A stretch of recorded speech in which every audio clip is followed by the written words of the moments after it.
I'm Rodney. I'm Jamal. What's up, y'all? It's Vince. And we are Under construction. This week we're going to start off with the Hurricanes. They got to have that mic. Hey, man. Hey, this is what happens when you take off a week and a half from each other. This is going to be real interesting. We'll go out there and get goofy or not. So the Hurricanes were swept by the Boston Bruins. And it was a successful season. We got our asses handed to us. What do you guys think about it? Look, man, I don't. We are not hockey savants here at Under Construction, but I've been watching sports long enough to see when a team is just better. You can clearly see there was a talent discrepancy between the Bruins and the Canes. I think that's pretty obvious. It's evident. And man, the disappointing part was like it wasn't close at any point. Man.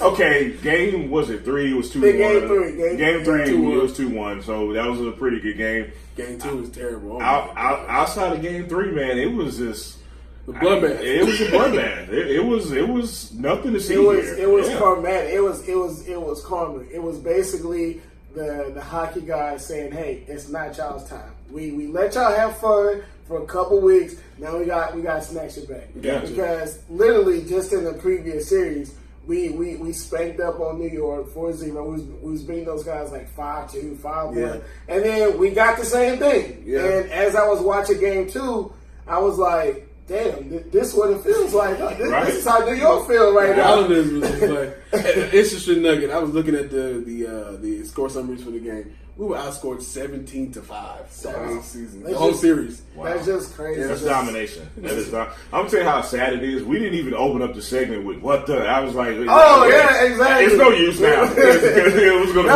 what the. It was like it was gonna be something like what the hell was right. Let me switch it up. I noticed something. This last month or so that we've been like hockey fans, quote unquote. It's okay to have more than one team in the sport of hockey. Please explain. I joined the Hurricanes group, trying to get my knowledge up and all that good stuff. And when we were playing New York, there were a lot of New York / Carolina Hurricane fans in the group. All right. Then we started playing the Bruins. And there's a lot of Bruins fans who are Carolina Hurricane fans as well. So I posed a question. I'm like, hey, how does this work? Because I'm primarily basketball, football. We don't do that. Now, granted, it's people who have more than one team, but we don't accept that. I would say that there are a lot of Charlotte Hornets Steph Curry fans. There's a lot of Charlotte Hornets LeBron James fans. I mean, I guess in basketball, it's more of an individualistic player thing. So you might have a player of a certain team that you may be interested in, but you may be fans of your hometown team. But you're not saying that there are people out there that have fans of two teams.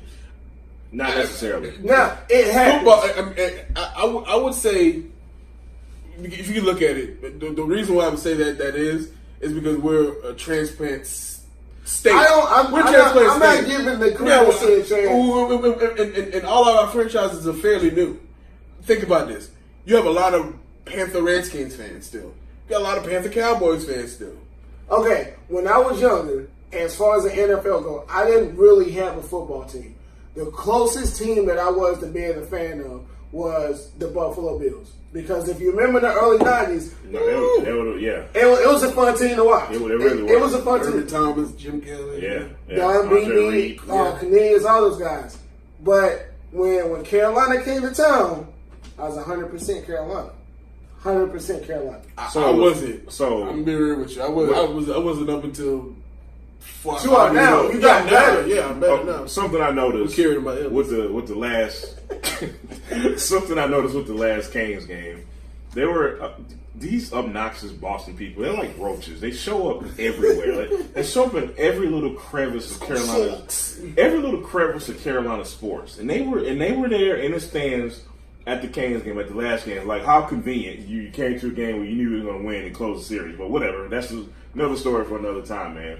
So to both of y'all's point, there's a lot of people from Boston who live in Raleigh, who live in Charlotte. Because nobody retires and move up north. Yeah, like who would retire in Boston? Who wants to do that? Yeah. So, that didn't look like people who had two teams to me. It just looked like Boston fans who was like, "Oh, we're just gonna go infiltrate Raleigh and be obnoxious and don't get me started." But yeah, so I get the whole two-team thing sometime, man, but I just don't buy it, if that makes sense. Yeah, I know situations come up where I grew up in California. I'm born in California, but I grew up in Charlotte, so I might be a Lakers/Hornet fan. I get situations like that. Right. I grew up a Panthers fan, but my son plays for the Packers, so I'm a Panthers. But when your birth certificate says Presbyterian Hospital, you went to like Statesboro Road Elementary School all the way up to like West Charlotte High School. These are all Charlotte representatives. And you like Steelers, baby, because my uncle was a Steelers. Shut up. Yeah. Stop. Anyway, we'll talk about it. And then I also want to give a final shout out to the true Hurricanes fans, who gave the team a standing ovation on an awesome season. And thank you for letting fans like us join along the bandwagon for that short amount of time. And shout out to Cody Zeller for being on the horn and not getting injured. What the fuck was that, Vince? we are glad Cody Zeller is not on the injury report after doing the siren thing. So we all knew. We all were thinking it. We all were. And it's like, damn, before the season? Don't do this, Cody. Good stuff on that.